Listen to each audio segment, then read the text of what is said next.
So here we are revising the very first unit of NEET exam, that is physical world and measurement, जिसमें हम unit, dimension, significant figure, rounding off, errors in measurement, उसी के साथ में vernier caliper और screw gauge, ये सब मस्त में डिटेल में रिवाइज करेंगे। भले ये वीडियो आपको छोटा दिख रहा है लेकिन ये बहुत इन डेप्थ होने वाला है। ठीक है, आपके सामने यहाँ जो ये स्लाइड्स है, ये 100 स्लाइड्स है जिसमें हर एक टॉपिक का एक्सप्लेनेशन और कई सारे क्वेश्चन, सैंपल क्वेश्चन भी आपके सामने रख रहा हूं और बहुत सारे सिमिलर क्वेश्चंस जो नीट में ऑलरेडी पूछे गए वो आपको होमवर्क में भी दूंगा। सो इस वीडियो से मेरा टारगेट है कि मैं आपको विद इन 1 आवर पूरा चैप्टर डिटेल में रिवाइज कराऊं, हर एक इंपॉर्टेंट चीज आपको बता दूं ताकि आपको ये बहुत हेल्पफुल रहे आपकी नीट की preparation. You will B experiencing one of the detailed explanation with in very short span of time. आपको बेसिक आता है ना, तो आप यहाँ पे समझ जाएंगे कि उन बेसिक्स की मदद से कैसे उस टॉपिक को समझा जाता है और कैसे उसके बेसिक क्वेश्चंस भी किए जाते हैं। तो ये जो पूरा वीडियो होगा वो आपको पूरा डिटेल में रिवीजन करा देगा। आप इसको जरूर कंप्लीट करेगा, यू विल डेफिनेटली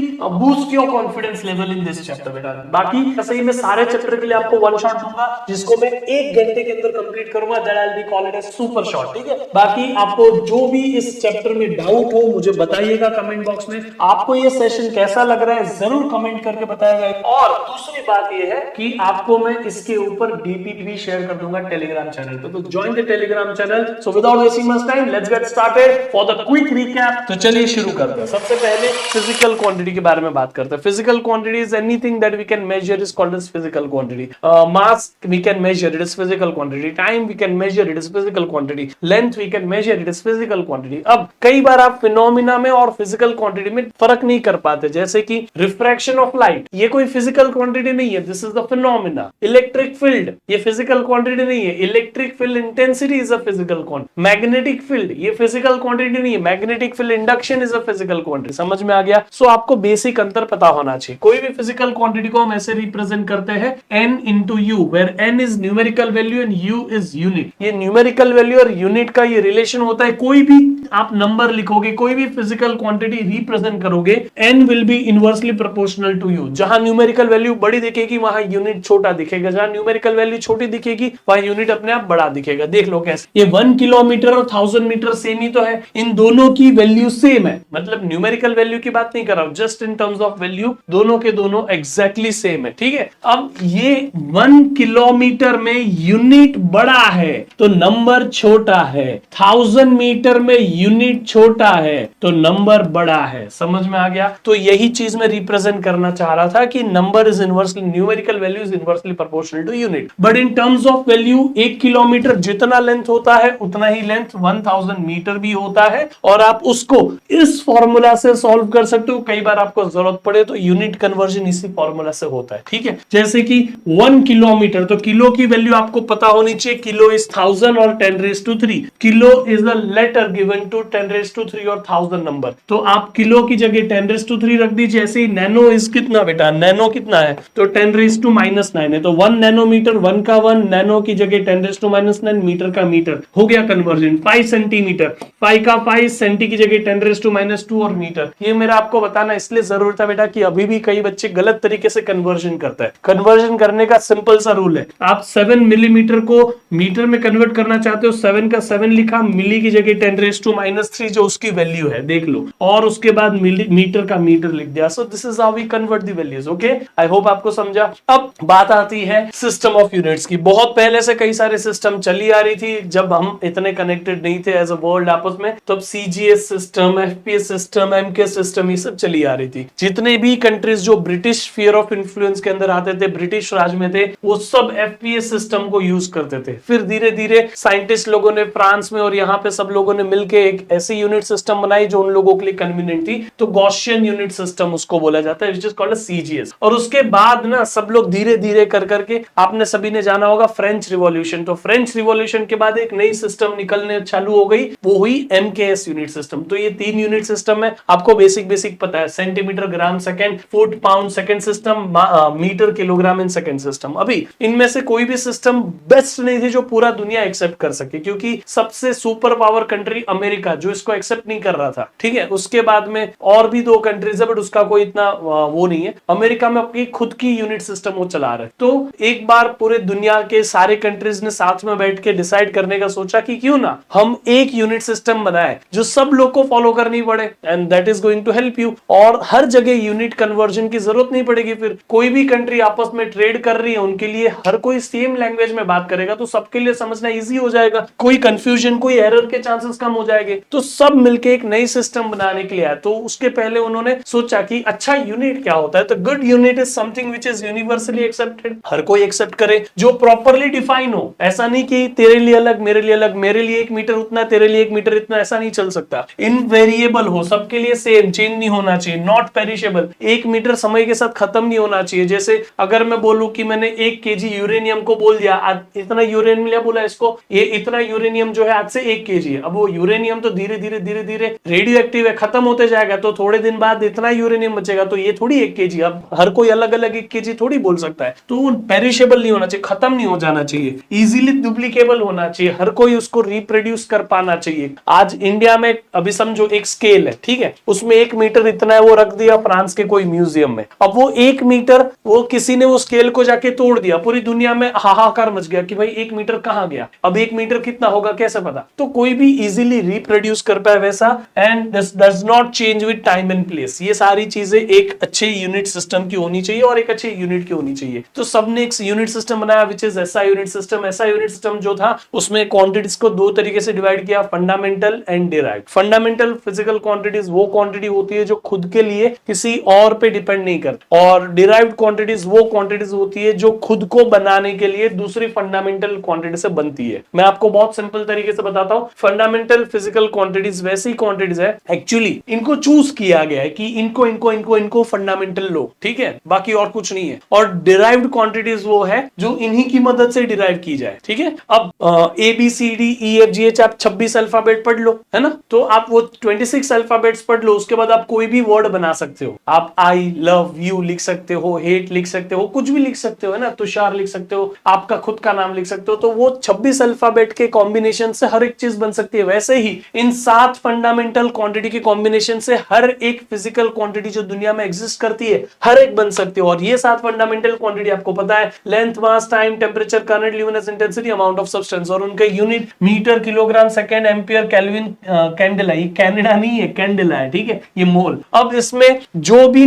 साइंटिस्ट का नाम है उनको कैपिटल लेटर से रिप्रेजेंट करते हैं। जैसे एम्पियर साइंटिस्ट का नाम है, कैपिटल लेटर में उसका सिंबल है। केल्विन साइंटिस्ट का नाम है, उसका कैपिटल लेटर में सिंबल है। कैंडेला साइंटिस्ट का नाम है, उसका कैपिटल लेटर में सिंबल है। ये बाकी सबके यूनिट स्मॉल, तो आप उसके सिंबल्स याद रख लेना। बाकी आपके इंफॉर्मेशन के लिए मैंने यहाँ पे दिया 1 मीटर कितना, 1 केजी कितना, 1 सेकंड कितना। आपको चाहिए तो आप ये पढ़ लेना पीपीटी में से, पीडीएफ आपको टेलीग्राम पे शेयर कर दूंगा। अब ये फंडामेंटल क्वांटिटी और डिराइव्ड क्वांटिटी के बीच में 2 ऐसी रेशियोज आ गए जो ना फंडामेंटल क्वांटिटी में आ सकते हैं ना डिराइव्ड में आ सकते हैं। तो उनको हमने एक नई टाइप की क्वांटिटी बनाया जिसको हम बोलते हैं सप्लीमेंट्री क्वांटिटी। सप्लीमेंट्री क्वांटिटी में 2 है, प्लेन एंगल और solid angle. Plane angle 2 dimensional angle, 2 line, 2 plane के बीच का एंगल। लेकिन अगर ये स्फीयर होता तो स्फीयर के सेंटर से कोन निकलता हुआ अगर आपको दिखे तो उसको आप क्या बोलोगे, वो हो गया 3 डायमेंशनल एंगल। तो दैट इज 3D एंगल जिसको हम स्टेरेडियन में मेजर करते हैं, और प्लेन एंगल को हम रेडियंस में मेजर करते हैं। इसका इतना ज्यादा यूज नहीं होता हमारे लेवल पे, लेकिन ये रेडियन बहुत यूज होता है। आपको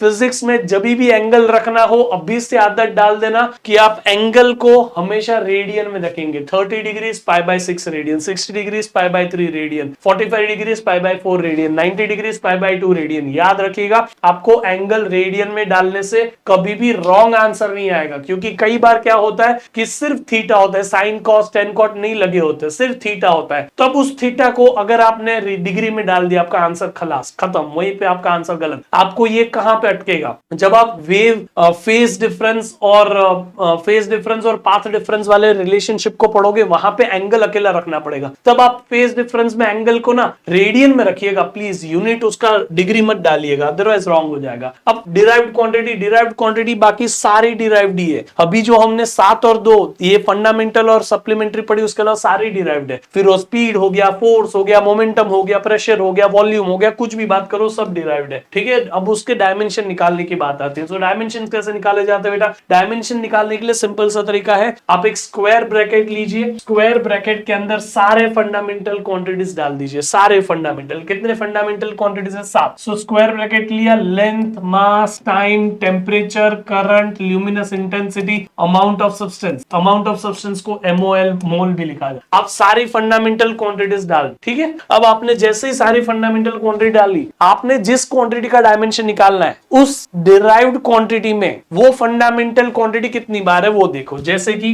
मास, मास, तो ये मास जो है एक बार है यहाँ, बाकी लेंथ इसमें क्वांटिटी में नहीं है, टाइम इसमें नहीं है, तो इन दोनों का पावर 0। आप ऐसे ही ये स्क्वायर ब्रैकेट के अंदर temperature, current, luminous intensity, amount of substance ये सब डाल सकते थे, बट क्योंकि उनके भी पावर अल्टीमेटली 0 आने वाले, इसलिए लिखने की जरूरत नहीं है।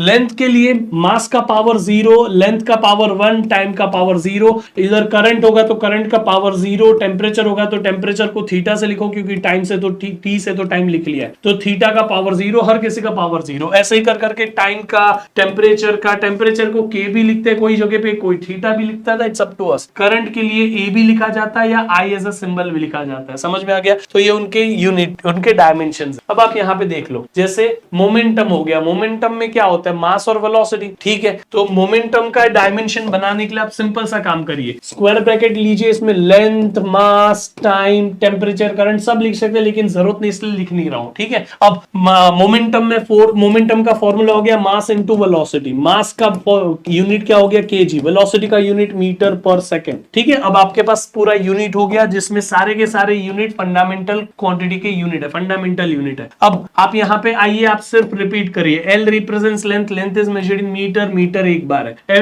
M represents mass, mass is measured in KG, KG एक बार है। T represents time, time is measured in second, second भी एक बार है, बट डिनोमिनेटर इसलिए माइनस। इस तरह से आप किसी भी यूनिट को डायमेंशन में कन्वर्ट कर सकते हैं। समझ में आ गया? बाकी आपको पूरी डायमेंशन की लिस्ट में यहाँ पे दे रहा हूं, हर एक डायमेंशन यहाँ पे है। You can just check it out, if you want you can take the screenshot और you will get entire PDF on my Telegram, ठीक है। ये हर किसी के डायमेंशन पूरे यहाँ पे दिए हुए हैं, एवरी डायमेंशन, ठीक है, नथिंग इज मिस्ड आउट। बाकी आपको ट्रिक करने के लिए कोई ऐसी चीज पूछ ले जिसमें आपको जानबूझ के परेशान किया जाए तो पता नहीं, लेकिन ये सारे डायमेंशंस दिए हैं मैंने यहाँ, ठीक है। अब ये एक और लिस्ट है आपके सामने, जिसमें मैंने वो लिस्ट आपके सामने रखी है जिसमें हर एक क्वांटिटी जिसके सेम डायमेंशन है। जैसे ये सारी क्वांटिटी के डायमेंशन लेस क्वांटिटी है, इन सारी क्वांटिटी के डायमेंशन ये है, इन सारी क्वांटिटी के डायमेंशन ये है। ये सब मैं आपके सामने रख रहा हूं ताकि आपको पता चले। अगली बार आपने एक बार पढ़ लिया होगा ना ये सब की, इसका डायमेंशन सबका डायमेंशन नहीं है, इन सबका डायमेंशन सेम है, इन सबका डायमेंशन सेम है। जैसे pressure, stress, Young's modulus, bulk modulus, shear modulus, modulus of rigidity सब सेम है। तो इससे आपको एग्जाम में कभी क्लिक हो जाएगा, इससे आपको इजी पड़ जाएगा, ठीक है।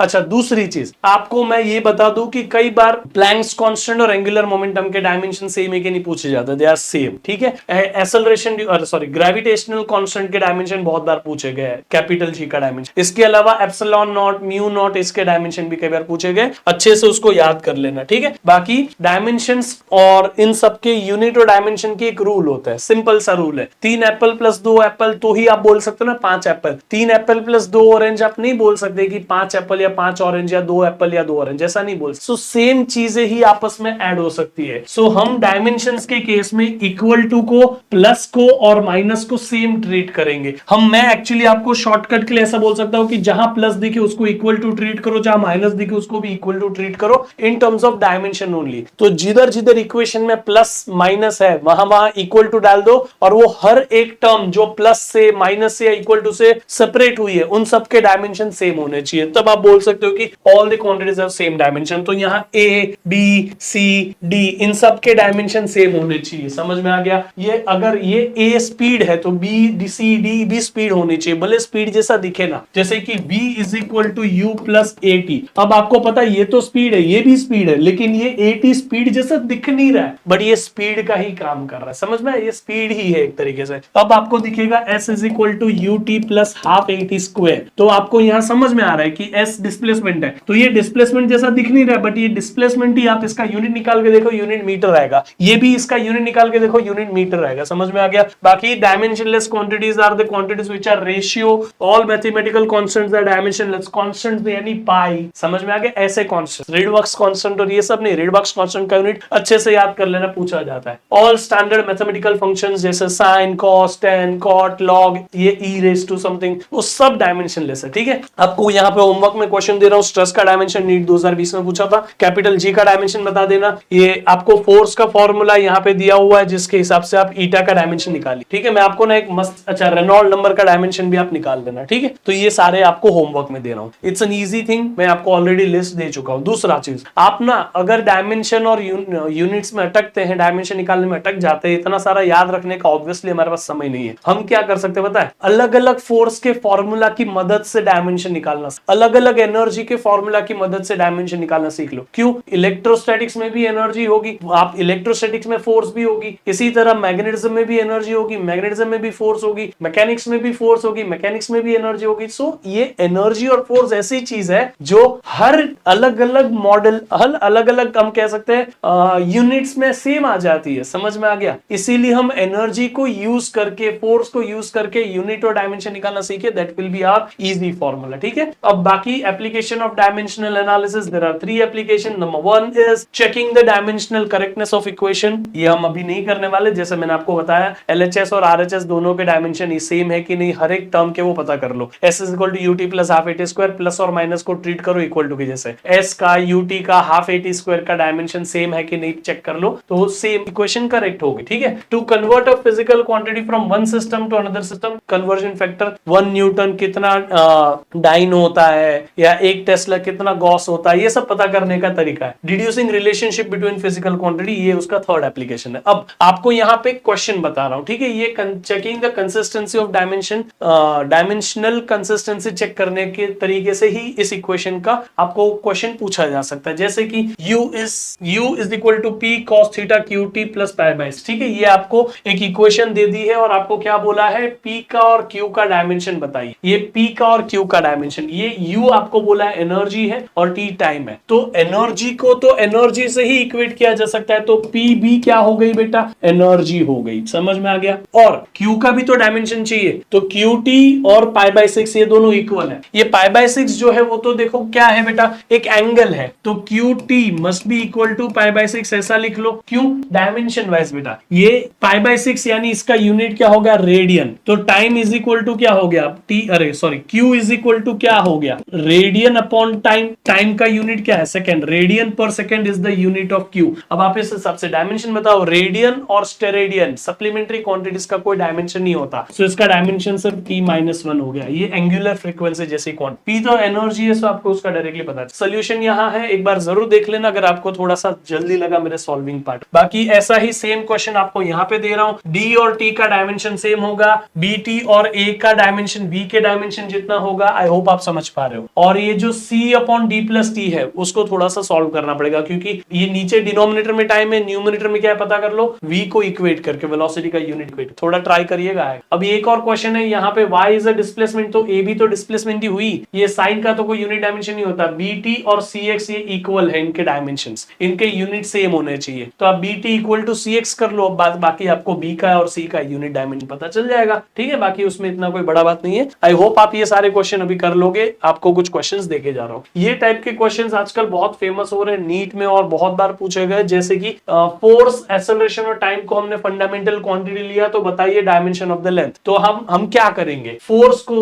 एक्सेलरेशन को और टाइम को फंडामेंटल लेंगे, हमें पता करना है डायमेंशन ऑफ द लेंथ, तो length will be proportional to force, acceleration और टाइम, ऐसा लिख लेने का, सबसे पहले ऐसा लिख, ठीक है। फिर टाइम, फोर्स के पावर में x, एक्सेलरेशन के पावर में y, x y z ऐसे कोई भी रैंडम पावर दे दो, mn p mn q जो भी देना है। अब आप इनका डायमेंशन लिखिए, इसका डायमेंशन लिखिए, इसका डायमेंशन लिखिए, इसका डायमेंशन लिखिए। डायमेंशन लिखने के बाद पावर्स अंदर ले लीजिए, उसके बाद पावर्स को सिंप्लीफाई करिए। देखो यहाँ पे जैसे किया है, इसका पावर p लिया, इसका पावर q लिया, इसका पावर r लिया, पावर अंदर डाल दिए, उसके बाद सारे m के पावर p, l के पावर t के पावर सही किए, और उसके बाद इक्वेट कर दिया। आपने पावर्स को इक्वेट करके सॉल्व करके इक्वेशन का आंसर लाना, और उसका पावर की वैल्यू मिल जाए तो रख दीजिए, आपका आंसर आ गया। जैसे मैं आपको एक क्वेश्चन करा के देता हूँ, ये आप खुद कर लीजिएगा जैसे मैंने बताया वैसे ही। अब आप यहाँ पे देखिए, E is energy, V is velocity, T is time, as chosen as fundamental quantity, तो the dimensional formula for the surface tension, तो surface tension will be proportional to energy, velocity and time। Energy के ऊपर power कुछ, velocity के ऊपर power कुछ, time के ऊपर ओवर पावर कुछ, ठीक है। अब सरफेस टेंशन का डायमेंशन लिखा, एनर्जी का डायमेंशन लिखा, वेलोसिटी का डायमेंशन लिखा, टाइम का डायमेंशन लिखा, power X, power Y, power Z. अब इसी के बाद आप क्या यहाँ पे करोगे, ध्यान से सुनना, ये एक्स को मल्टीप्लाई कर दो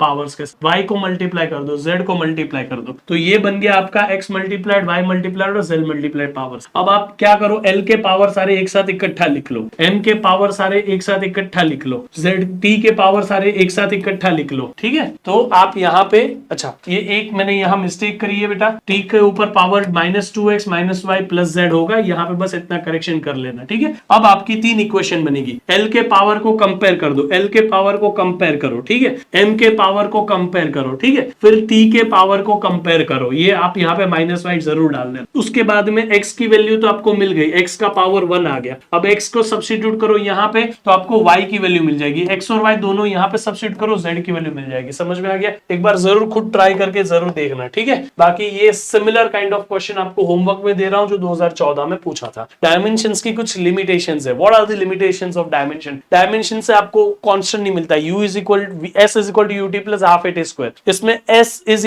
ut है, ut = at² है, ये पता चल जाएगा, लेकिन हाफ नंबर नहीं पता चलेगा। आप कोई भी कांस्टेंट, प्रोपोर्शनलिटी कांस्टेंट डायमेंशन से नहीं पता कर सकते। और डायमेंशन की मदद से अगर आप रिलेशनशिप निकालना चाहते हो कोई फिजिकल क्वांटिटीज के बीच की, तो 3 से ज्यादा फिजिकल क्वांटिटी होता है ना, तो लाइफ डिफिकल्ट हो जाता है। सो ये कुछ लिमिटेशंस है, आपके लिए काम आएंगे। बाकी आई होप कि आप रीड कर लेंगे तो आपको समझेगा। आई होप आप समझो, यहाँ से देख सकते हो आप। सो डायमेंशन वाला पार्ट हो गया। Now let's go for rounding off. Rounding off के लिए जिस भी डिजिट को आपको हटाना है, अगर वो डिजिट 5 से कम है तो सिंपली उसको हटा दीजिए, कुछ मत करिए। अगर वो डिजिट 5 से ज्यादा है तो उसको हटाइए और उसके पहले वाले नंबर को 1 से बढ़ा दीजिए, ठीक है। अगर जिस डिजिट को आपको हटाना है और वो 5 है और 5 followed by other than non zero digit है, 5 के पीछे नॉन जीरो डिजिट है, तो हटा दीजिए और उसके आगे वाले डिजिट को 1 से बढ़ा दीजिए। इसी तरह से जिस डिजिट को आपको हटाना है वो 5 है और 5 के पीछे या तो 0 है या कुछ भी नहीं है, तो आप उसके आगे देखिए। उसके आगे अगर इवन नंबर है, जो 5 नंबर आपको हटाना है उसके आगे वाला डिजिट अगर इवन डिजिट है तो आप उसको सेम रखिए, 5 वाले डिजिट के बाद का जो भी है सब हटा दीजिए, ठीक है। 5 और 5 वाले बात। और जिस डिजिट को आपको हटाना है अगर वो 5 है और 5 के बाद में 0 है या 5 के बाद में कुछ भी नहीं है, तो 5 के पहले देखिए। वहां पे अगर ऑड नंबर है तो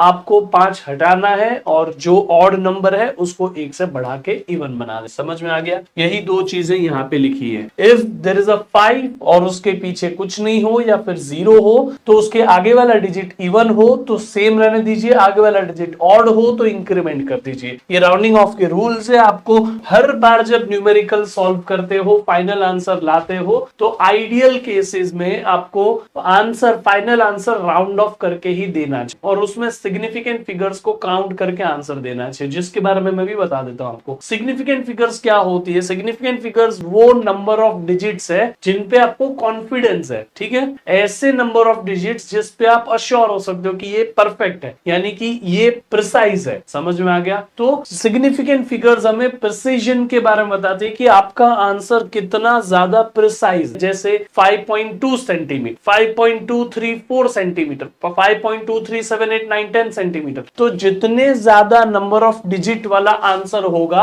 आप उतना ही ज्यादा उस पे बेट लगा सकते हो कि इनमें सबसे ज्यादा प्रिसाइज वो है जिसमें सबसे ज्यादा नंबर ऑफ डिजिट्स। अब नंबर ऑफ डिजिट्स तो आप ऐसे भी बढ़ा सकते हो, 0000 लगा दो या फिर आगे 0 लगा दो। तो इसीलिए कुछ रूल सेटअप किए गए, उन रूल्स के हिसाब से सिग्निफिकेंट फिगर्स काउंट करते हैं। Significant figures number of digits बताते हैं कि इसमें 5 सिग्निफिकेंट फिगर्स है, इसमें 5 सिग्निफिकेंट डिजिट्स है जिन पे हमें कॉन्फिडेंस है, वैसे डिजिट्स बताते हैं, ठीक है। अब ये हमें प्रिसीजन के बारे में बताते हैं, एक्यूरेसी के बारे में नहीं बताते। एक्यूरेसी यानी हमें जो आंसर चाहिए था अगर वही आंसर मिले तो वो एक्यूरेट। जैसे कि यहां हमारा गोल होता है तो हमारा आंसर अगर यही आए तो हमारा आंसर प्रिसाइज है, अरे एक्यूरेट है एक तरीके से, ठीक है। लेकिन अगर हमने 5 या 4 रीडिंग निकाले, चारों रीडिंग इसी रीजन में आए तो वो एक्यूरेट भी है और प्रिसाइज भी है, जिससे हमारा जो आंसर चाहिए था, जो उसकी ट्रू वैल्यू थी, वही हमारी मेजर्ड वैल्यू आ गई, तो आंसर एक्यूरेट है। और सारे रीडिंग्स एक दूसरे के नजदीक आए तो वो प्रिसाइज है। अब यहां देखिए, सारे रीडिंग एक दूसरे के नजदीक है तो सारे प्रिसाइज है, लेकिन ये आंसर जो ट्रू वैल्यू है उससे दूर है, इसलिए एक्यूरेट नहीं। यहाँ पे सारे डिजिट, सारे जो आंसर है वो एक दूसरे से दूर है, इसलिए प्रिसाइज नहीं है। लेकिन आप देख सकते हो इसके और इसके कंपेयर में यहाँ पे एक्यूरेसी ज्यादा है, क्योंकि हम नजदीक है हमारे गोल से। समझ में आ गया? जो हमें ट्रू वैल्यू चाहिए थी उस। अब इस केस में सब एक दूसरे से दूर है, यानी कि ये प्रिसाइज नहीं है, और जो मेन आंसर था हमारा ट्रू वैल्यू था उससे भी सब दूर है, यानी कि एक्यूरेट भी नहीं है। तो एक्यूरेसी यानी हमें जो ट्रू वैल्यू आनी चाहिए थी, जो एग्जैक्ट हमें आंसर चाहिए था, जो हमें पता है कि ये आंसर होना चाहिए, वही आंसर हमारा मेजरमेंट के बाद आया, तो वो एक्यूरेसी पे आ।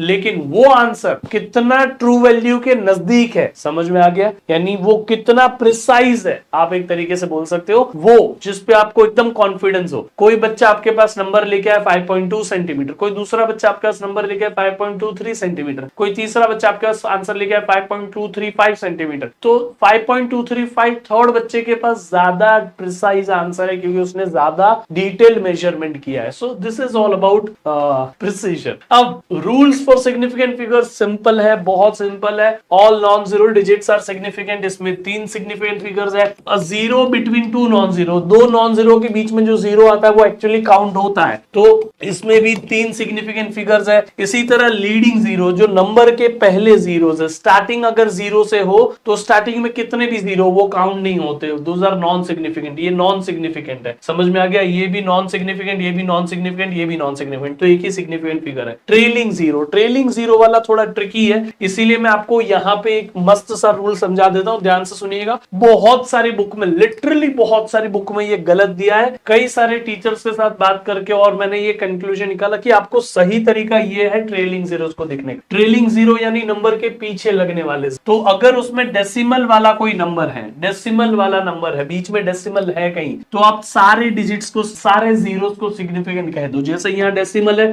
तो ये जीरो भी काउंट हो जाएंगे, ये डेसिमल है तो ये तीनों जीरो भी काउंट हो जाएंगे। सिग्निफिकेंट फिगर्स इसमें 4 है। अगर उसमें डेसिमल नहीं है तो इसका मतलब वो आप पता करिए कि अभी वो क्वांटिटी है या फिर जस्ट नंबर है। अगर वो क्वांटिटी है, क्वांटिटी है तो उसके पीछे कोई यूनिट होना चाहिए, केजी, मीटर, सेकेंड्स, कुछ तो यूनिट होगा। तो क्वांटिटी है और उसमें डेसिमल नहीं है तो भी उसके पीछे के जीरो काउंट होंगे। समझ में आ गया? Because it's a quantity. अगर वो सिर्फ एक रैंडम नंबर है जो कोई क्वांटिटी नहीं है, इसके पीछे कोई यूनिट नहीं लगा है, यानी कि ये सिर्फ एक नंबर है, तो इसके पीछे के जीरो काउंट नहीं होंगे। इसीलिए दिखने में ऐसा लगता है कि ये 4, इसमें भी 4 सिग्निफिकेंट फिगर होनी चाहिए, इसमें भी 4 होनी चाहिए, लेकिन आइडियल केस में इसके ये तीनों सिग्निफिकेंट फिगर नहीं है, इसलिए यहां सिर्फ एक ही सिग्निफिकेंट फिगर होगी। समझ में आ गया? जिसने भी आपको 4 बोला होगा वो गलत हो जाएगा। समझ में आया? तो इस तरीके से आप सिग्निफिकेंट फिगर्स काउंट करते हैं। क्विक रिकैप करते हैं, छोटा सा एक्सरसाइज है, आंसर दीजिएगा जल्दी से जल्दी, ठीक है? चलो, यहाँ कितने सिग्निफिकेंट फिगर्स? 1 2 3 4 5। यहाँ कितने सिग्निफिकेंट फिगर्स? 1 2 3 4 और ये 5, जीरो बिटवीन 2 नॉन जीरो। यहाँ कितने सिग्निफिकेंट फिगर है? 1 2।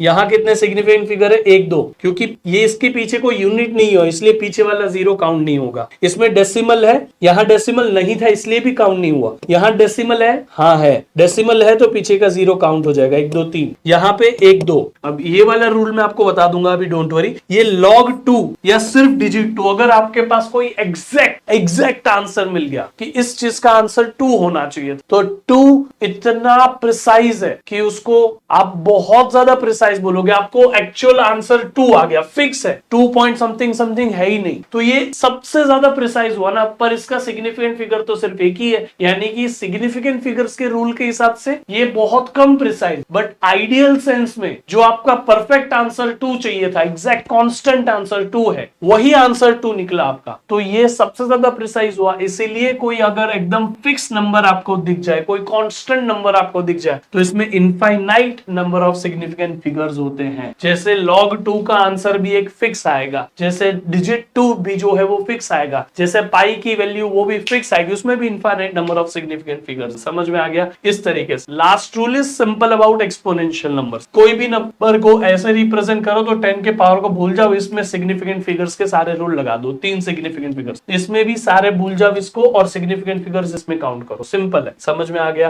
तो this is how you calculate significant figure. अब सिग्निफिकेंट फिगर हमें निकालना तो आ गया, लेकिन आपको थोड़ी प्रैक्टिस हो, इसीलिए मैं कुछ क्वेश्चंस भी आपको दे रहा हूं। This question is for you बेटा। अब हम करते हैं मैथमेटिकल ऑपरेशंस में सिग्निफिकेंट फिगर्स को कैसे यूज किया जाए, ठीक है? Just moment. मैथमेटिकल ऑपरेशंस में सिग्निफिकेंट फिगर्स को कैसे यूज किया जाए? सबसे पहला, एडिशन हो या सब्ट्रैक्शन। जो भी डिजिट्स आप ऐड कर रहे हैं उन डिजिट्स में पता करिए कि कौन सा वाला नंबर जो है, जैसे आप यहाँ पे इसको इसको और इसको ऐड कर रहे हैं तो इसमें एक ही डेसिमल प्लेस है, इसमें 2 डेसिमल प्लेसेस है, इसमें 3 डेसिमल प्लेसेस है। सो मिनिमम डेसिमल प्लेसेस कितनी है? एक है। इसके पास में है minimum decimal place, it has only 1 decimal place. तो answer should have minimum decimal place, यानी कि आंसर के पास एक ही डेसिमल प्लेस हो, वहां तक उसको राउंड ऑफ करिए। यानी कि आपको ये 2 जो है उसको हटाना है। तो आपका आंसर जो 2 हटाना है, 2 इज लेस देन 5, तो it will be directly removed. 36.7 will be your answer. समझ में आ गया? आई होप आपको समझा कि यहां सिग्निफिकेंट फिगर का रूल अप्लाई किया। सिग्निफिकेंट फिगर क्या कहता है कि एडिशन करो या सब्ट्रैक्शन करो, उस केसेस में answer will have minimum decimal places जो किसी भी एक नंबर के पास थी। इसके पास 1 डेसिमल प्लेस है, इसके पास 2 डेसिमल प्लेस है, इसके पास 3 डेसिमल प्लेस है। Answer will have minimum decimal places, तो आंसर के पास एक ही डेसिमल प्लेस होनी चाहिए। तो पॉइंट के बाद में एक ही डेसिमल प्लेस रख सकते थे, तो उसके बाद 2 जो था, 3 जो था, उसको हटाना था। तो 2 इज लेस देन 5, तो डायरेक्टली हटा दिया, राउंड ऑफ कर लिया। तो सिग्निफिकेंट फिगर में राउंड ऑफ बाय डिफॉल्ट लगता है। इसीलिए आप यहां पे देख, इसके पास कितनी डेसिमल प्लेसेस है? 1 2 3 4, इसके पास 1 2 3, इसके पास 1 2। Answer will have 2 significant, answer will have 2 decimal places, 1 2। तो आपको 3 को हटाना है, 3 इज लेस देन 5, तो हटा दो डायरेक्टली। तो 3.47 इज योर आंसर। समझ में आ गया कैसे करता है? So this is how we do the kind of calculation. यहाँ पे देखो, इसके पास 3 डेसिमल प्लेसेस है, इसके पास 1 डेसिमल प्लेस है, answer will have just 1 decimal place. तो आप बोलोगे सर आंसर यहाँ पे 0 कैसे लिख? 0 नहीं लिखना है। देखो आपका इन दोनों के सब्ट्रैक्शन के बाद आंसर क्या है? 0.087 आया। अब आपको एक ही डेसिमल प्लेस तक रखना है, तो 8 को राउंड ऑफ करना पड़ेगा, बट 8 इज ग्रेटर देन 5, तो उसके पहले वाले नंबर को 1 से बढ़ा दो, 0 को 1 से बढ़ा दो, 1 हो गया, और 8 को हटा दो फिर। तो 0.087 को राउंड ऑफ करके 0.1 लेके आए। समझ में आ गया? सो इस तरीके से आपको एडिशन और सब्ट्रैक्शन में ये सिंपल सा रूल याद रखना है कि जब भी आप एडिशन सब्ट्रैक्शन करने बैठो तो डेसिमल प्लेसेस को देखिएगा, मिनिमम डेसिमल प्लेसेस वाले आंसर होने चाहिए। ऐसे ही मल्टीप्लिकेशन और डिवीजन की बात करूं, मल्टीप्लिकेशन और डिवीजन में हम सिग्निफिकेंट फिगर्स काउंट करते हैं, एडिशन सब्ट्रैक्शन में डेसिमल प्लेसेस काउंट करते हैं, मल्टीप्लिकेशन डिवीजन में सिग्निफिकेंट फिगर्स काउंट करते हैं। इसमें 1 2 3 4 5 सिग्निफिकेंट फिगर्स है, इसमें 1 2 significant figures. Answer will have minimum significant figures, इसमें 2 सिग्निफिकेंट फिगर है, वो मिनिमम है, तो इसमें जो भी इन दोनों के एक्चुअल मल्टीप्लिकेशन के बाद आंसर है उसमें 2 ही सिग्निफिकेंट फिगर्स रहेगी। यानी कि हमें ये यहाँ की वैल्यू को हटाना है, ये 6 को हटाना है। 6 इज ग्रेटर देन 5, तो उसके पहले वाले नंबर को 1 से बढ़ा दो और हटा दो, बाकी 33 हो गया। समझ में आ गया? राउंडिंग ऑफ कर लिया। अब यहाँ पे भी डिवीजन करना है, तो डिवीजन में भी सेम रूल। आप इसमें 2 सिग्निफिकेंट फिगर्स है, इसमें 3 सिग्निफिकेंट फिगर्स है। Answer will have 2 significant figure, तो 1 2 सिग्निफिकेंट फिगर है। यहाँ ये 1 और उसके बाद की सारी चीजें हटानी है, तो वो लेस देन 5 है, इसीलिए आप सिंपली उसको हटा दो, तो 0.21 विल बी योर आंसर। समझ में आ गया कैसे हुआ? जैसे यहाँ 2.4 2 significant figure, 3.65 3 significant figure. Answer will have 2 significant figure, तो 8.8। जो भी आंसर है तो उसमें 2 तक में राउंड ऑफ कर दो। So this is how we do this. Now this is your homework question. ये आपके लिए होमवर्क है, इसके साथ ये भी आपके लिए होमवर्क है, इसके साथ ये भी आपके लिए होमवर्क है। इसमें आपको सिंपली मल्टीप्लाई करके बताना है। मैं आपको सिंपल बोलूं तो जब भी ऐसा क्वेश्चन आए ना, तो आप मल्टीप्लाई करने बाद में जाइए, आप पहले पता करिए। मल्टीप्लिकेशन है, मल्टीप्लिकेशन इसके पास 1 2 3 4 5 सिग्निफिकेंट फिगर, इसके पास कितने सिग्निफिकेंट फिगर है? 1 2 3, तो answer will have 3 significant figures. किसके पास 3 सिग्निफिकेंट फिगर है? इसके पास, तो आंसर ये हो। क्योंकि बाकी तो आपको मल्टीप्लाई करने की जरूरत नहीं है, सबसे पहले पता तो करो कि आंसर में कितने सिग्निफिकेंट फिगर्स होंगे।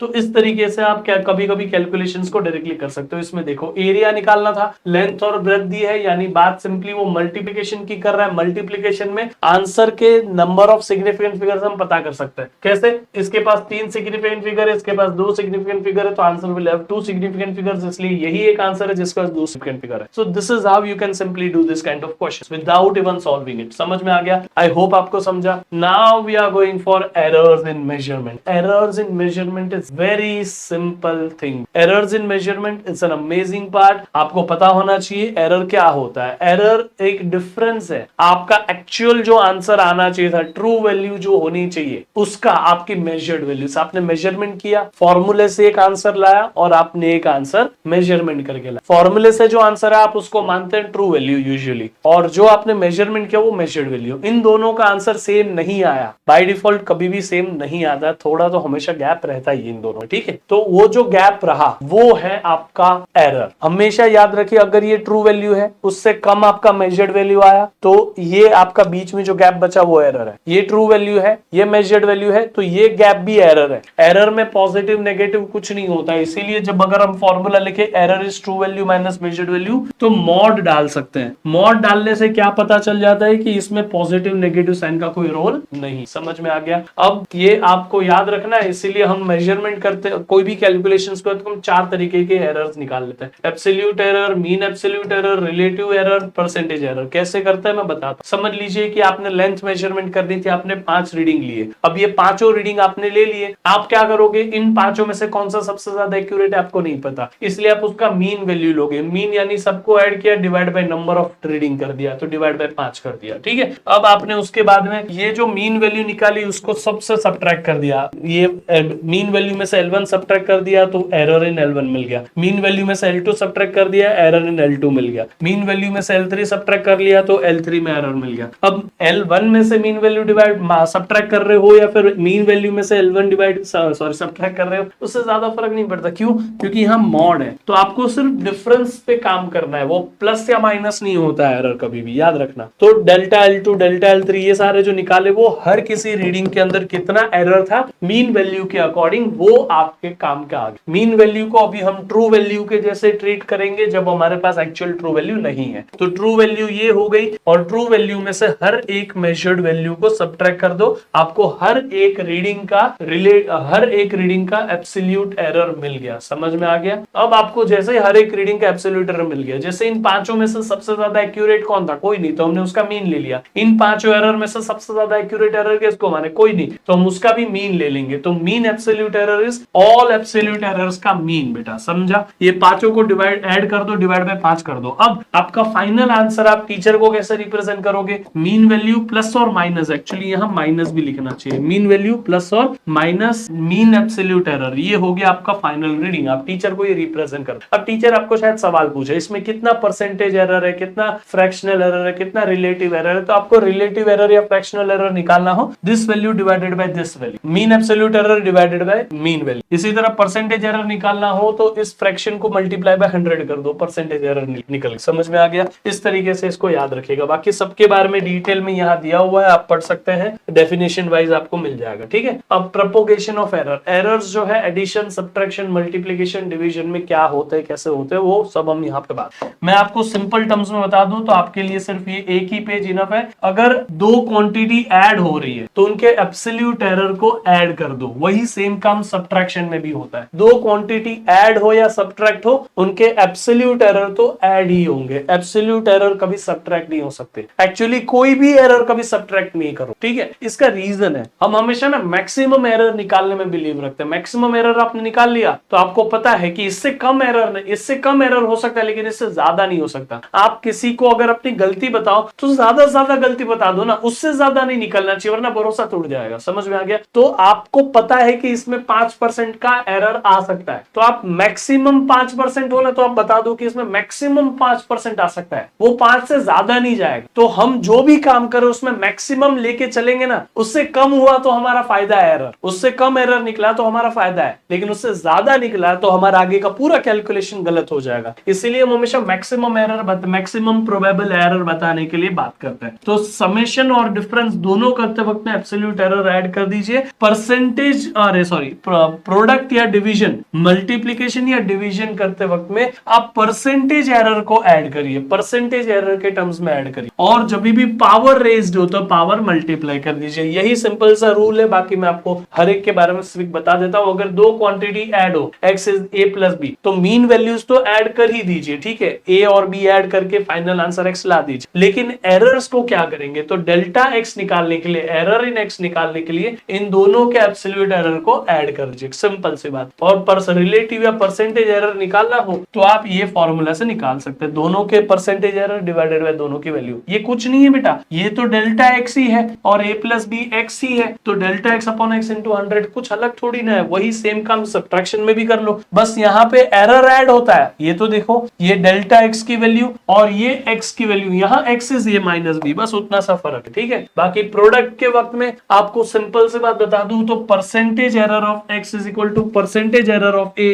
इन plus percentage error of b। आप यहाँ पे मल्टीप्लीकेशन हो या डिवीजन, परसेंटेज एरर के केस में एडिशन बना दोगे। समझ में आ गया? बाकी आप सिंपली उसको परसेंटेज एरर वाले फॉर्मूला को ही फ्रैक्शन में या फिर इस तरह से लिखना चाहो तो ये आ जाएगा, इसमें कुछ अलग नहीं है। Percentage error of A, percentage error of B, percentage error of X, है ना। बाकी यहाँ 100 100 100 निकाल के कैंसिल कर दिया, ये एक्स यहाँ मल्टीप्लाई कर दिया तो डेल्टा एक्स एब्सोल्यूट एरर भी मिल जाएगा। तो आई होप कि आप समझे। सेम केसेस विद डिवीजन, बस ये जो मेन वैल्यू निकालने का काम होता है ना, वो एक्चुअल जो बोला है उससे करने का, मल्टीप्लिकेशन, डिवीजन, एडिशन, सब्ट्रैक्शन। बाकी तो आपको ये रूल बता दिया, ठीक है। और पावर तो पावर गेट्स मल्टीप्लाई, एन से एन मल्टीप्लाई हो जाएगा, ए से बी, एम मल्टीप्लाई हो जाएगा बी से। और क्योंकि डिवीजन हो या मल्टीप्लिकेशन, हमेशा दोनों के परसेंटेज एरर तो ऐड ही होगा, ठीक है। N times percentage error of A, M times percentage error of B, और दोनों ऐड हो जाते। समझ में आ गया? It is very simple. तो आप यहाँ पे भी कुछ एग्जांपल से समझ सकते कि a रेज़ टू n था तो n times percentage error of a या fractional error of p q r power है तो p q r मल्टीप्लाई हो गए, देखो a b c के परसेंटेज एरर। इधर डिवीजन है फिर भी फर्क नहीं पड़ता, देखो ये दोनों सेम ही तो है। समझ में आ गया? अब लीस्ट काउंट एरर, कई बार आपको बोला होता है कि हमने मीटर स्केल लेके ये मेजर कर लिया, ये पहला रीडिंग है, दूसरा रीडिंग है, तीसरा रीडिंग है, चौथा रीडिंग है, पांचवा रीडिंग, तो आपको उन रीडिंग्स के लिए एब्सोल्यूट एरर निकालने की जरूरत ही नहीं है। जो लीस्ट काउंट होता है ना, वही खुद एरर माना जाता है उस स्केल का, क्योंकि लीस्ट काउंट में प्रॉब्लम क्या होती है। अब अगर ये जो मेरा रीडिंग है वो 9.4 से 9.5 के बीच में कहीं खत्म हो रहा है, तो मैं या तो 9.4 ले सकता हूं या 9.5 ले सकता हूं। तो मेरा आंसर 9.4 से 9.5 के बीच में है। और एरर हमें क्या देता है? एरर हमें यही तो रेंज देता है। तो यानी 0.1 सेंटीमीटर का जो यहाँ पे है वो एरर है। समझ में आ गया? एरर हम कभी भी कोई वैल्यू 100% परफेक्ट मेजर नहीं कर सकते, इसीलिए हम क्या करते हैं, एरर लिखते हैं। अब एरर में अगर मैं यहाँ पे लिखूं 9.4 प्लस और माइनस, लेट्स से 9.4 प्लस और माइनस 0.1 लिखूं, इसका मतलब होता है 9.4 प्लस 0.1 तो 9.5, 9.4 माइनस 0.1 तो 9.3। तो इसका मतलब मैं ये कहना चाह रहा हूं कि मेरा आंसर 9.3 से 9.5 के बीच में आएगा। ये तरीके से लिखने का मतलब होता है कि हम एक रेंज लिख रहे हैं, उसके बीच में कुछ भी आंसर हो सकता है, हमें नहीं पता। वो प्रिसाइज, इतना भी प्रिसाइज नहीं है कि हम एग्जैक्ट एक वैल्यू बता दें। आप समझ में आया? तो ये एरर का मतलब होता है। तो हम कभी भी जो मेजरमेंट से जो मेजरिंग टूल यूज करते हैं उसका लिस्ट काउंट भी हम ले सकते हैं, उसमें कोई ऐसी बड़ी बात नहीं है। बाकी यहाँ पे कुछ आपके लिए टिप्स एंड ट्रिक्स लिखी है, आप इसको पढ़ लीजिएगा, आपको काम आएगा। एरर्स के बारे में आपको लिख के दिया है, ठीक है। कभी कभी आपको ये काम आ जाता है एग्जाम में। ये कुछ प्रीवियस ईयर क्वेश्चंस है जिससे आप सॉल्व करेंगे तो आपसे आराम से हो जाएंगे। 2023 का, 19 का, ये सारे क्वेश्चंस है, आप ट्राई जरूर करिएगा। ये क्वेश्चन आपको पीडीएफ टेलीग्राम चैनल पे मिल जाएगा ना। Let's go for the measurement of length. अब हमारा आइडियल केस में यूनिट 1 खत्म हो चुका है। अब हम यूनिट 20 के फर्स्ट 2 जो टॉपिक्स है वो कर रहे हैं, which is about vernier caliper and screw gauge. Vernier caliper जो है उसको पता करने के लिए हम पहले मीटर स्केल समझते हैं। मीटर स्केल एक सिंपल सी हमारी स्केल है बचपन से, जिससे हम मेजरमेंट लेते आए। मीटर स्केल की एक बात बता दूं, लीस्ट काउंट। लीस्ट काउंट यानी सबसे छोटा सा छोटा रीडिंग जो हम ले सकते हैं। क्या वो इतना हो सकता है? आप देख सकते हैं वो इतना हो सकता है कि नहीं। तो ये जो है वो लीस्ट काउंट, ठीक है। मैं यहाँ पे थोड़ा सही, ये हमारा लीस्ट काउंट है। तो ये 0 सेंटीमीटर, ये 1 सेंटीमीटर, तो 0, 0.1, 0.2, 0.3, 0.4, 0.5। तो मैं 0.1 सेंटीमीटर को बोलूंगा कि minimum reading possible on this scale, और 0.1 सेंटीमीटर इज 1 मिलीमीटर। याद रहेगा? तो this is the least count that we can measure. समझ में आ गया? Minimum value that we can measure using this scale is called as least. अब ना आप एक्चुअली ये सबसे छोटी वैल्यू यहाँ पे मेजर कर सकते हो इसे। अब वर्नियर कैलिपर पे आओ। वर्नियर कैलिपर पे आप जो सबसे छोटी, वर्नियर कैलिपर का भी तो कुछ लिस्ट काउंट होगा, यानी वर्नियर कैलिपर सबसे छोटी चीज कितनी छोटी मेजर कर सकता है? वो हो जाती है 0.01 सेंटीमीटर। यस, यानी 0.1 मिलीमीटर। वो 1 मिलीमीटर तक मेजर कर सकता था, छोटे से छोटा। अब ये 0.1 मिलीमीटर तक मेजर कर सकता है वर्नियर कैलिपर, यानी उससे भी छोटा रीडिंग हम ले सकते हैं जो मीटर स्केल से लेते हैं। और मैं एक्चुअली बोलूंगा ना तो ये कहना गलत है कि हम छोटा रीडिंग इतना ले सकते हैं, ठीक है। हम कभी 0.1 mm या 1 mm 2 mm इतनी छोटी चीज मेजर ही नहीं करते इन डिवाइस। क्यों? क्योंकि इतनी छोटी चीज मेजर करना इसका मतलब ये हो गया कि हम बहुत सारा एरर ऐड कर देंगे ऐसे इंस्ट्रूमेंट की मदद से, ऐसे छोटे छोटे रीडिंग ले। तो आइडियल बात ये है लीस्ट काउंट और smallest possible division, smallest possible जो स्मॉलेस्ट रीडिंग जो हम ले सकते हैं, ये दोनों सेम नहीं हो। Least count smallest possible reading, लेकिन लीस्ट काउंट हम प्रैक्टिकली उतना छोटा कोई चीज मेजर नहीं कर। उसका रीजन है उतनी छोटी चीज उस डिवाइस से मेजर करने जाएंगे ना तो सबसे ज्यादा एरर आएगा और वो प्रिसाइज नहीं कहलाएगा। इसीलिए समझ में आ गया। तो वर्नियर कैलिपर के बारे में समझते हैं। वर्नियर कैलिपर क्या होता है? एक ऐसा लेंथ मेजर करने का इंस्ट्रूमेंट जो आपको लीस्ट काउंट ऑफ 0.1 mm तक दे सकता है, ठीक है। अब आप यहाँ पे देखिए ये पूरा डायग्राम है, एक बार इसको ध्यान से देखिए। तो वर्नियर कैलिपर बहुत ही सिंपल डिवाइस है जो लेंथ मेजर करता है, आपको समझ गया है ना। अब यहाँ ये जो है उसको हम जॉ बोलते हैं, इनको भी हम जॉ। इसके बीच में जो भी चीज मेजर करनी, जिसकी लेंथ मेजर करनी वो रखते हैं और इसके बाहर से लॉक करते हैं। ऊपर वाले में ऐसे बाहर से लॉक करते हैं, नीचे वाले में अंदर से रखते हैं, जैसे यही सेम चीज अंदर आ जाए तो अंदर की तरह से। तो ये हुई एक्सटर्नल जॉ, ठीक है। और इसमें वही सेम चीज को ऐसे बाहर से लॉक करते हैं, ये हुई इंटरनल जॉ, इंटरनली पकड़ने के लिए। समझ में आ गया। अब आपके लिए ये पूरा का पूरा जो वर्नियर कैलिपर है, इसमें ये जो है वो तो सिंपल हमारी मीटर स्केल ही है, मेन स्केल बोलते हैं अभी के लिए। और ये मूवेबल स्केल है जो वर्नियर कैलिपर डिवाइस का खासियत है, इसलिए इसको वर्नियर स्केल बोलते हैं। वर्नियर कैलिपर जो है वो एक बहुत ही सिंपल प्रिंसिपल पे काम करता है। अगर लेट्स से हमारे पास दो स्केल है, जैसे मैंने आपको बताया, एक हमारे पास ऊपर की मेन स्केल है तो इसको मैं मेन स्केल बोल देता, ठीक है। और नीचे हमारे पास एक और स्केल है जिसको मैं वर्नियर स्केल बोलता। तो इन दोनों स्केल से, इस पहली वाली स्केल से मैं मिनिमम इतना मेजरमेंट ले सकता हूं और नीचे वाली स्केल से मैं मिनिमम इतना मेजरमेंट ले सकता हूं। तो दोनों के कॉम्बिनेशन से सबसे छोटी वैल्यू जो मैं मेजर कर सकता हूं वो इतनी हो सकती है, which is difference of both the scales. यानी कि लेट्स से मेरे पास में एक मेन स्केल है जिसका लीस्ट काउंट लेट्स से जिसका लीस्ट काउंट जो है वो 1 mm है, ठीक है। मेन स्केल का लीस्ट काउंट तो 1 mm होता है। ऐसे ही एक वर्नियर स्केल है, दूसरी एक और स्केल है छोटी स्केल, इसका जो लीस्ट काउंट है वर्नियर स्केल का वो 0.9 mm है। तो ऊपर वाला 1 mm मेजर करता है, नीचे वाला मिनिमम 0.9 mm मेजर करता है। तो दोनों का जो डिफरेंस है वो तो 0.1 mm हो गया ना। तो this is the minimum reading that we can take using two scale combination, और वही हमारा वर्नियर कैलिपर काम करा। समझ में आ गया। लीस्ट काउंट निकालने के लिए आपको सिंपली वही रूल अप्लाई करना है, उसका जनरल कैलकुलेशन यहाँ पे है। लेकिन हम जेई में जब पढ़ते हैं तब वहां पे अलग अलग लीस्ट काउंट वाली वर्नियर कैलिपर डिवाइस मेजर कर यूज करते हैं। हम नीट के केस में या सीईटी या सीयूईटी के केस में या जो भी एग्जाम है उसके केस में हम इतना एक्सपेक्ट नहीं करते कि वो दूसरा कोई लीस्ट काउंट वाला डिवाइस दे, इसलिए जो जनरल केस है वो हम सबसे पहले करते हैं, ठीक है। सबसे पहले आप देखिए, ऊपर रही हमारी मेन स्केल, नीचे रही हमारी वर्नियर स्केल। मेन स्केल पे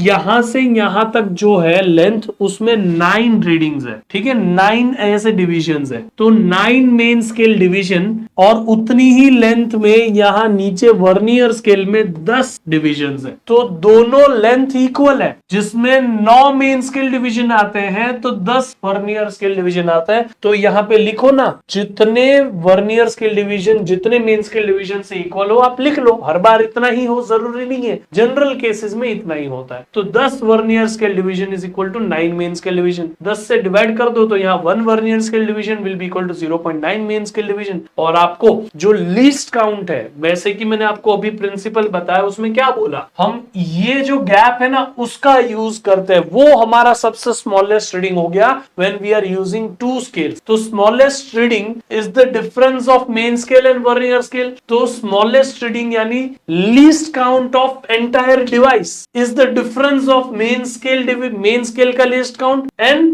वर्नियर स्केल का डिस्काउंट लीस्ट काउंट। तो least count is 1 main scale division minus 1 vernier scale division. तो एक मेन स्केल डिवीजन माइनस एक वर्नियर स्केल डिवीजन। एक वर्नियर स्केल डिवीजन तो आपको पता है कि इतना होता है, 1 vernier scale division is 0.9 MSD, ठीक है। अब 1 वर्नियर स्केल डिवीजन की जगह 0.9 डाल दो तो आपको मिल गया लीस्ट काउंट 0.1 MSD। एक MSD कितना होता है वो आप यहाँ पे रख दीजिए। यूजुअली जो एक MSD होता है मेन स्केल जो हमारा होता है वो मीटर स्केल लिए होता है, इसलिए वो 1 mm लिया गया, तो इधर 1 mm रख दीजिए, 0.1 into 1 mm is 0.1 mm। ये हमारा by default general vernier caliper है जिसका लीस्ट काउंट यही होता है, ठीक है। अब रीडिंग कैसे लेते हैं, रीडिंग कैसे लेते हैं, तो रीडिंग लेने का सिंपल रूल होता है, एमएस मेन स्केल रीडिंग ले लिया, जो नॉर्मल मीटर स्केल से लेते हैं वैसा ही रीडिंग ले लिया, प्लस वर्नियर स्केल पे कौन सा वाला डिवीजन मेन स्केल के साथ एग्जैक्ट कोइंसाइड कर रहा है वो multiplied by least count of vernier caliper. ये वर्नियर बाय डिफॉल्ट जो लीस्ट काउंट, जिसके लीस्ट काउंट की हम बात करते हैं वो वर्नियर कैलिपर का ही होगा, क्योंकि यहाँ डिवाइस एक ही है, भले स्केल्स दो है लेकिन डिवाइस का लीस्ट काउंट यानी वर्नियर कैलिपर का लीस्ट काउंट यही है हमारा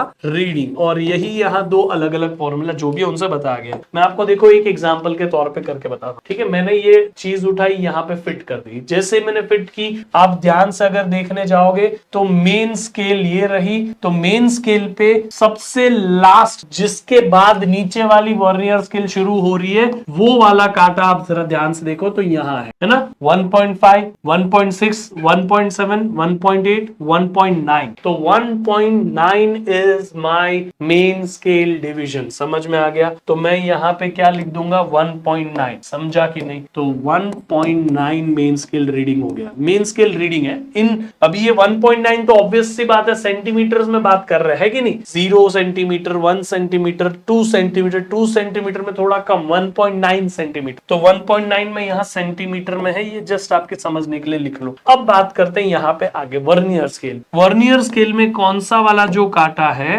वो मैच कर रहा है, आप जरा ध्यान से देखना, ये किसी के साथ कोइंसाइड नहीं कर रहा है, ये भी किसी के साथ कोइंसाइड नहीं कर रहा है, ये 2 भी किसी के साथ, 3 भी नहीं कर रहा है, 4 भी नहीं कर रहा है, 5 भी नहीं कर रहा है, 6 जो है वो ऊपर वाले के साथ देखो मैच हो जा रहा है, ध्यान से देखना, ये 6th नंबर का वर्नियर स्केल का डिवीजन ऊपर वाली स्केल के साथ ऐसा कोइंसाइड कर रहा है, यानी कि आप वर्नियर स्केल डिवीजन को 6 लोगे, क्योंकि 6 वाला जो कांटा है वो मैच कर रहा है किसी के साथ, एग्जैक्ट कोइंसाइड कर रहा है, तो 6 वर्नियर स्केल डिवीजन हो गए।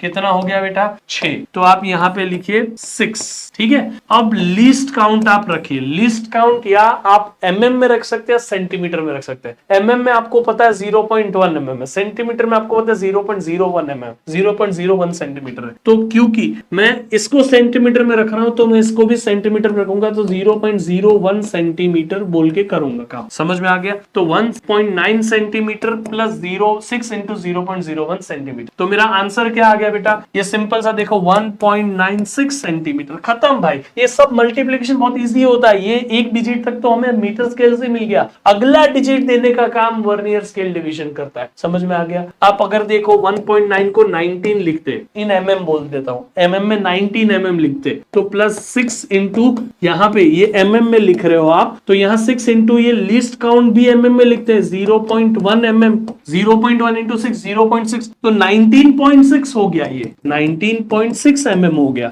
अब देखो आंसर तो वही आया, mm और सेंटीमीटर में एक ही तो डेसिमल का फर्क होता है, तो इस तरीके से रीडिंग ली जाती। आई होप आपको समझा। अब बाकी इसके बारे में कुछ और भी चीजें हैं जिसके ऊपर बात करते हैं, which is called as zero error. Zero error दो टाइप के होते हैं, पॉजिटिव और नेगेटिव। अगर हम जब डिवाइस को मेजरमेंट करने के लिए सही से सेटअप करें और उन दोनों के वर्नियर स्केल का 0 और मेन स्केल का 0 को इंसाइड कर जाए तो कोई जीरो एरर नहीं, हमारा डिवाइस परफेक्ट है। लेकिन कई बार कुछ ना कुछ प्रॉब्लम्स की वजह से हमारा डिवाइस जो है दोनों की 0 को इंसाइड नहीं करा पाता, मेन स्केल के बाद वर्नियर स्केल का 0 आता है, तो इस केस में हम बोल सकते हैं कि वर्नियर स्केल का 0 इस साइड है, पॉजिटिव एक्स एक्सिस के साइड है, तो पॉजिटिव जीरो एरर है। समझ में आ गया। और कई बार इसमें उल्टा भी होता है, जैसे कि हमारा जो मेन स्केल का 0 उसके पीछे नेगेटिव एक्स एक्सिस के साइड में वर्नियर स्केल का 0 है, तो नेगेटिव जीरो एरर है, ऐसा हम बोल सकते हैं। तो पॉजिटिव जीरो एरर और नेगेटिव जीरो एरर इस हिसाब से होता है। जीरो एरर के केस में सिर्फ एक लाइन दिमाग में घुसा लीजिए कि जीरो एरर हमेशा सबट्रैक्ट ही होता है। अगर पॉजिटिव जीरो एरर है तो आंसर पॉजिटिव लिखिएगा, मतलब जीरो एरर की वैल्यू पॉजिटिव लिखेगा। अगर नेगेटिव जीरो एरर है तो